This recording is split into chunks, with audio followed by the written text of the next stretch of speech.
Medical വിദ്യാഭ്യാസ പ്രവേശനത്തിന് ഈ മാസം 3 നടത്തിയ നീറ്റ് UG പരീക്ഷ റദ്ദാക്കി. ചോദ്യപേപ്പർ ചോർച്ചയെ തുടർന്നാണ് തീരുമാനം. പുതുക്കിയ തീയതി പിന്നീട് അറിയിക്കും. ചോദ്യപേപ്പർ ചോർച്ച കേസ് CBI ഏറ്റെടുത്തു. അച്യുതൻ ഡൽഹിയിൽ നിന്ന് വിവരങ്ങളുമായി ഉണ്ട്.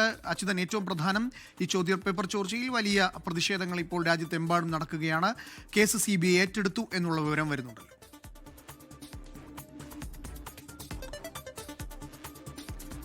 തീർച്ചയായിട്ടും അത് തന്നെയാണ് ഏറ്റവും പ്രധാനപ്പെട്ട വിവരം എന്നുള്ളത്. കാരണം ഈ സംഭവവുമായി ബന്ധപ്പെട്ട ഈ നീറ്റ് UG ചോദ്യപേപ്പർ ചോർച്ചാ ക്രമക്കേട് ഇതിന് പിന്നിൽ ഒരു ശൃംഖല പ്രവർത്തിക്കുന്നു, അല്ലെങ്കിൽ ഒരു വലിയ മാഫിയ തന്നെ ഇതിന് പിന്നിലുണ്ട് എന്നതാണ് ഉയരുന്ന ആരോപണം. എന്തായാലും ഇതിന് പിന്നിലെ കുറ്റവാളികളെ കണ്ടെത്താനായാണ് ഇപ്പോൾ ഈ കേസ് ഈ CBIക്ക് വിടാനുള്ള കേന്ദ്ര സർക്കാരിന്റെ തന്നെ ശുപാർശ ഉണ്ടാവുന്നതും തൊട്ടു പിന്നാലെ തന്നെ CBI ഇപ്പോൾ ഈ വിഷയം ഈ കേസ് ഏറ്റെടുത്തിരിക്കുന്നതും സ്വാഭാവികമായും ഇതുമായി ബന്ധപ്പെട്ടിരിക്കുന്ന കണ്ണികളെയെല്ലാം കണ്ടെത്താനായിരിക്കും അന്വേഷണം എന്തായാലും പുരോഗമിക്കുക. നിലവിൽ കേന്ദ്ര ആഭ്യന്തര മന്ത്രാലയവും ചില വിവരശേഖരണം ഇതുമായി ബന്ധപ്പെട്ട് നടത്തിയിട്ടുണ്ട്. അതിൽ ഈ സംഘം പ്രവർത്തിച്ചിരുന്നത് മുതൽ ഇത് ഏതൊക്കെ സംസ്ഥാനങ്ങളിലേക്ക് ഈ ചോദ്യപേപ്പർ എത്തി, അത് ഹരിയാന, ജമ്മു കാശ്മീർ, ഡൽഹി ഉൾപ്പെടെയുള്ള വിവിധ സംസ്ഥാനങ്ങളിലേക്കാണ് ഈ ചോദ്യപേപ്പർ എത്തിയത്. അപ്പോൾ ഇതൊരു വലിയ ശൃംഖലയാണ് എന്നൊരു അനുമാനം പൊതുവേ ഉണ്ട്. എന്തായാലും അത് കണ്ടെത്താനായി കൂടിയാണ് CBIക്ക് ഇപ്പോൾ കേസ് കൈമാറിയിരിക്കുന്നത്. മറ്റൊന്ന്, ഈ ചോദ്യപേപ്പർ ചോർച്ച ആരോപണത്തെ തുടർന്നാണ് ഇപ്പോൾ നാഷണൽ ടെസ്റ്റിംഗ് ഏജൻസി ഈ നീറ്റ് UG പരീക്ഷ ഈ മാസം 3 നടന്ന നീറ്റ് UG പരീക്ഷ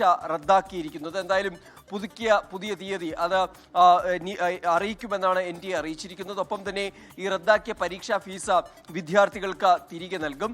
അധിക പരീക്ഷാ ഫീസ് നൽകേണ്ടതില്ല.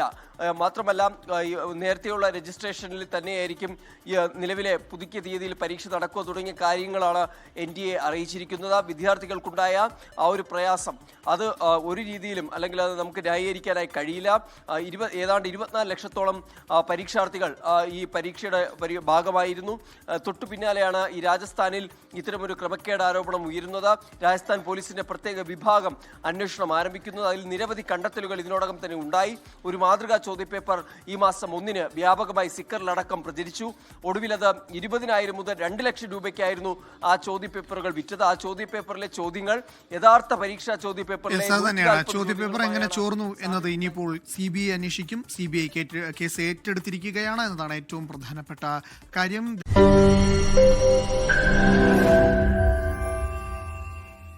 ലോകത്തെവിടെയായാലും ഏത് സമയത്തും 24 വാർത്തകളും ഓഗ്മെന്റഡ് റിയാലിറ്റി പാക്കേജുകളും എക്സ്പ്ലെയിനറുകളും വിശദമായി കാണാൻ ഞങ്ങളുടെ YouTube ചാനൽ നിങ്ങൾക്ക് സബ്സ്ക്രൈബ് ചെയ്യാം.